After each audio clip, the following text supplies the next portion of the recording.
Let's get started. I want to start by saying thank you. I am both humbled and honored by the trust you have placed in me as the president of the Ontario Medical Association. I am a storyteller. It's how I make sense of this insane world. So let's start with a story of a house call I did this week. It's pouring outside. I'm buzzed into the apartment building. It smells kind of musty. No doorman. It's not that kind of an apartment. Old rental units. Paint, walls, linoleum tiles. Everything is serviceable, but in mild disrepair. Elevator up to the 7th floor. Dim, incandescent lights, threadbare carpets. I know this place. I grew up in apartment buildings just like this. A tall man with a shock of white hair sticks his head out a doorway and waves. "Doctor, you are looking for us?" His voice thickly accented. "You must be Mr. X," I say, and walk through the open door. The apartment is a small one-bedroom. On my right, a giant flat-screen TV, and 2 giant stuffed dogs that look almost real in the living room where all the action is. On my left, windows and a giant hospital bed where my newest patient, Mrs. X, tiny and frail, snores. The room is tidy. Family photos hang on the wall interspersed with decorative plates with dogs. Three's Company plays on the television. The dining room table is stacked with boxes of adult diapers, bottles of moisturizers, a pile of t-shirts, neatly folded face cloths labeled for hands and face, for bottom area, and for drying. I sit on a stool gesturing for the elderly gentleman to take the one empty chair. And for the next 30 minutes, he tells me his story, his English halting and careful. It's mostly about her, his wife. They are Czechoslovakian, moved to Georgetown 40 years ago. They ran a small business that has now been passed down to their sons. She was the bookkeeper. But a few years ago, she began to make mistakes, small ones at first, but then bigger ones, dementia. In the past year, she became aggressive, incontinent, unable to dress herself, in and out of hospitals, and now bedbound. So Mr. X stopped working to take care of his wife, cleaned her, fed her, clothed her, turned her, gave her her meds. He smiles. She gave me 55 good years. Now it's my turn. Their son organized home care, and they get a PSW for 1 hour a day. Sometimes they come, sometimes they don't. Mr. X shrugs, but always, I'm here. I leave. I think of how he will go back to caring for his bedbound wife with Three's Company running in the background, of how his entire life's focus is within those 4 walls, within that hospital bed. And I am moved. I am moved by their life and their love. It's one of the enduring things I love about being a doctor, to bear witness to the extraordinary lives people quietly lead all around us. That said, I used to work night shifts as a PSW to put myself through university. It is hard physical labor. And Mr. X is 87, looking after his 77-year-old wife. 87. What if something happens to him? There is no safety net.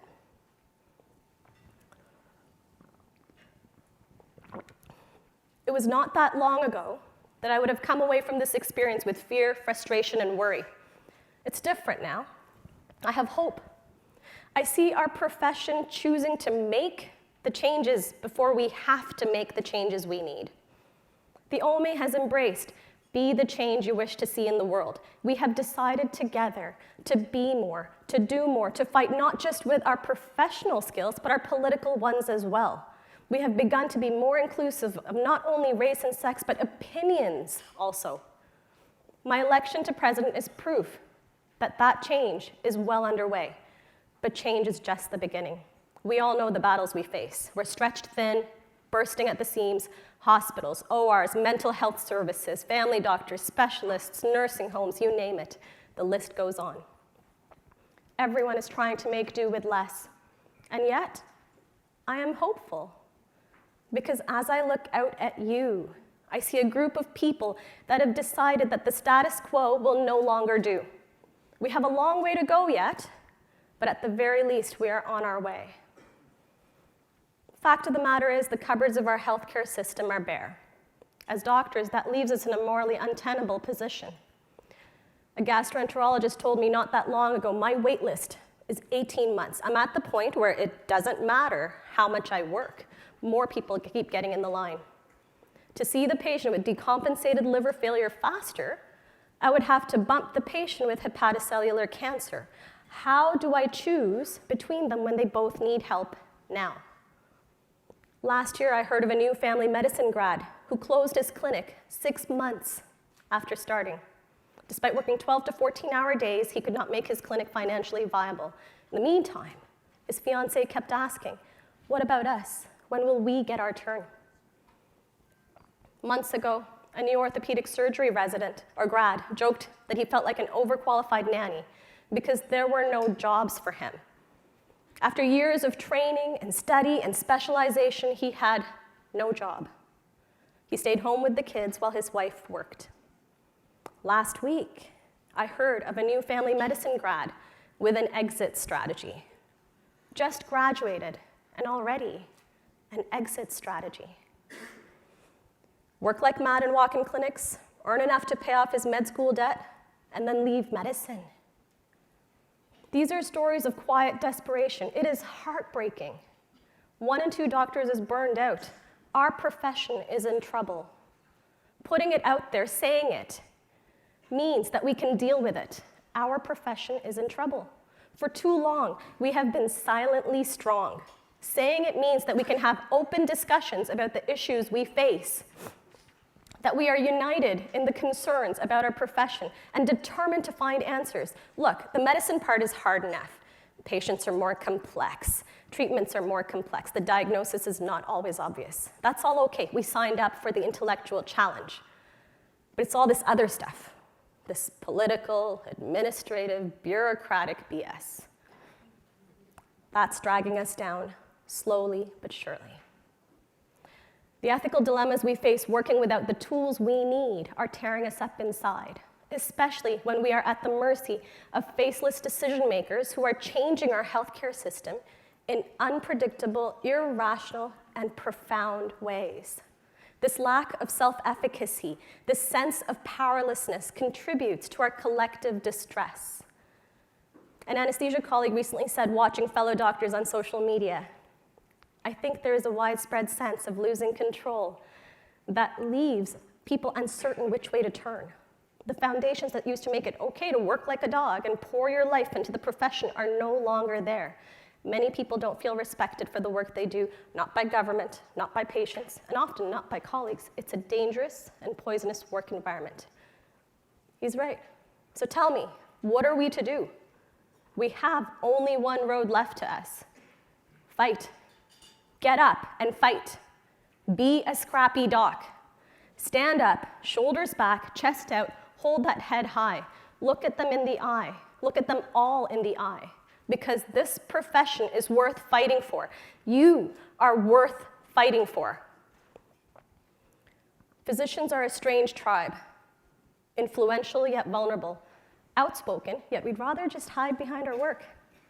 We're workaholics, overachievers, problem solvers, compassionate, altruistic, judgmental, forgiving, demanding, brilliant, socially awkward, witty, generous, hypercritical, especially of one another, but persistent, empathetic. We are human. We are beautifully human. This is our tribe, and I am proud to stand among you. And medicine is our calling. That's why on Monday I worked anesthesia 7 a.m. to 3 a.m. with a half-hour break, and then went to my family medicine clinic the next day to work, finishing up around 7 p.m. with house calls. It's why the surgeons in my town cover a week of call at a time. It's why an OB I know is still working 70 hours a week, even though he himself is 70 years old. Medicine is a calling. That's why the doctors in small towns up north wear so many hats, stretching to fill the gaps, working in Merge, hospice, palliative care, OB, surgical assist, clinics, whatever their communities need. true generalists, even though generalism no longer feels valued. It's why a doctor mom returned to work 1 week after giving birth, breastfeeding, and reading CT scans at the same time. That's why even on vacation, many of us log in remotely to check test results and manage our patients' care, because it's not just a number on the screen. It's a person with a story and a life. It's why a cardiac surgeon steps up to join the OMA board, even a 3-month-old baby and a toddler at home. She will build on the change that has begun. It's why a pediatrician starts a Twitter and media storm about the appalling underfunding of Ontario NICUs. He just couldn't stay silent. And that's why a family doc I know uses her own money to buy prizes to motivate her patients to beat addiction. Medicine is a calling. That's why medical students from all over Ontario took to Queen's Park last week in the rain to fight for their future. It's why residents work 80 to 100 hours a week to learn what they need to do to stand with this tribe. And that's why doctors who struggle with depression, bipolar disease, and other mental health conditions still get up to listen, to operate, to heal every day, even when they themselves need healing. I want to call this a job, but it's not. Medicine is a calling, and physicians are the only ones who can answer that call. We are irreplaceable. Anecdotes aside, studies show that there is an association between doctor shortages and patient mortality and morbidity. As the number of doctors in a population decreases, premature mortality increases. More recently, Walter Wadkiss showed that continuity of care with a family doctor, regardless of model, had such benefit that it wiped out the negative effects of one entire chronic disease in multimorbidity patients. This is why I say doctors matter. This profession is worth protecting. So your expertise matters, your voices matter, your stories matter. You are worth fighting for. I have been punching above my weight for as long as I can remember. You know that med school interview question, why medicine? This was my answer, why not? I was 5 or 6, we lived in Saudi Arabia, my dad was researching his doctorate at the university in Riyadh. A friend of his came to visit, a man whom I barely remember as a shadowy squat figure with a handlebar mustache. I ran to my father, hugged his leg, felt his hand rest on my shoulder, and the man looked at me and said, "She's a girl. Too bad she'll never be a doctor. Girls cannot be a doctor." Yeah. At that age, I had no clue what a doctor really, truly was. I didn't even know what being a girl was. But for the first time in my life, I felt shame. I felt like I was less. Then my dad asked, "Why not? My daughter can do anything. Why not?" My life has been shaped by these 2 words, why not? I had crippling shyness as a kid. I used to literally hide behind my mother's skirts when we would go out. And standing in front of public speaking, I would shake and usually throw up. You're too far away, don't worry. Go out, do something, my mom said. I can't. Why not? So I found a way. I entered public speaking contests in grade school, plays and musicals in high school and university, and now here I am, standing up here, looking at you, looking at me. I feel nauseous, yet I also feel amazed, awed, humbled, inspired by the journey that brought us all here to this room today. 3 months after my youngest was born and the government had announced more cuts, my husband looked at me and asked, "You gonna fight?" I stood there in my new mom uniform, baggy sweatpants, breast milk and spit-up soaked t-shirt, tired from nights and days with a colicky banshee masquerading as my baby, and hair falling out, because yeah, that happens. I looked at my husband, defeated, and said, "I can't." "Why not?" he asked. Again, why not? My husband set up my first MPP meeting ever. He wore his one and only suit, sat beside me, advocated beside me. He is my best friend and the pillar in my life, just like my sisters, my parents, my in-laws, my friends. Because here's the thing, it takes a village. I do not stand here alone today. If I have seen further, it is by standing on the shoulders of giants. I have no idea who said that, but it wasn't me. It is the support from friends and family that has made this journey possible. You know who you are, and I thank you with all my heart, if not all my words. It is for all those who came before and all those who will follow in our footsteps that I choose to fight. So I want you to choose. Choose to fight. Choose courage, because it is a choice, a decision that you consciously make that something else matters more than fear, that something is worth doing despite the anxiety, the uncertainty, the worry, the covered in cold sweat, heart-pounding, dry mouth, hand-shaking fear dogging your heels. That something else is worth achieving even though you're not entirely sure you can, even though you think it might be out of reach, even though you feel almost totally convinced that you're gonna fail. So choose to fight, to get up, step forward, shout out, reach further, be more, think harder, imagine bigger, and be limitless. The courage to do so is a lot easier when you have a village standing with you. Medical politics is brutal on even the best days. Find that village. Because this is what courage looks like. It looks like the first ever Canadian Federation of Medical Women rally against the federal tax cuts. It looks like Sean Watley leading the OMA out of unprecedented turmoil and criticism, knowing that he'll never get credit for all the background work he has done, knowing that even his last day of presidency was fraught with controversy. It looks like 270-ish doctors who make time in their busy days to attend council, to redefine what the OMA looks like, because they know that beyond the PSA, beyond relativity, beyond all that, we still need health system change, and we need a strong OMA to get there. It looks like accepting that change is a series of small sequential steps that lead to something big, something awesome, if you have faith, if you have patience, if you have persistence. It looks like writing hundreds of op-eds in newspapers across the country. It looks like writing your first letter to the editor. It looks like tweeting, blogging, posting, or emailing your colleagues to let them know what's happening and how they can help. It looks like knowing when you're too tired, when you're a little singed around the edges, when you need a break. Do it, because when you're ready to rejoin the fight, you will have a place here. You will always have a place here. It looks like asking why when you disagree with your colleagues. Ask why. Resist assumptions. Resist rushing to judgment. Resist shaming and blaming. Choose hope. Choose logic and ask why. We saw a lot of this yesterday.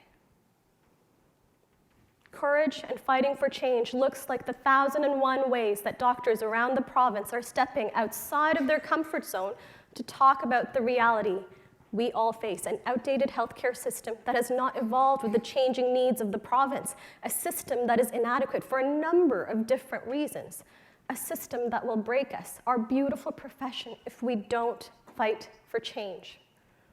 This isn't just about a new government. This isn't just about a PSA. Our fight goes way beyond that, and you know it. So I choose to fight. I choose courage. I choose change. For me, that means telling your stories without excuse, without embellishment, without fear of consequence. It means taking that first step in health system change, and then the next, and then the next. It means not accepting the answer, I can't, we can't, because why not?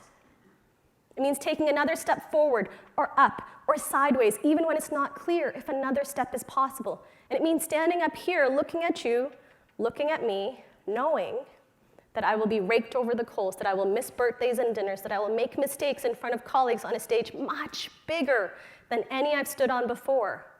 But it also means that I will get back up to keep fighting, that I will listen to your stories, because that is what inspires me and keeps me going, that I will resist inertia and exhaustion and keep fighting for change, that I will try new things, new ways, new ideas to get us where we need to be, and that they may not always work, but I will fix it. I will not let that get us down, and I will try for awesome again and again. And finally, that I will always, always, always, I will always choose hope. I will always choose logic. I will choose faith in my village, in myself, in my profession.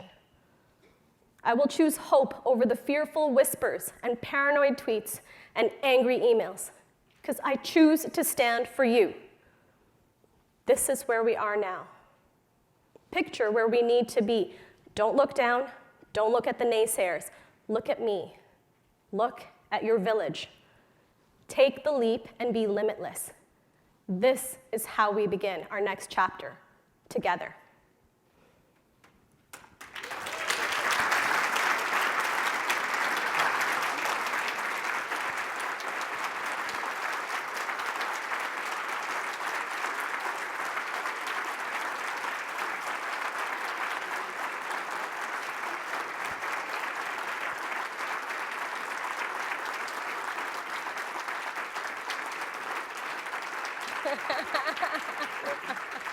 Very inspired work. Oh, thank you.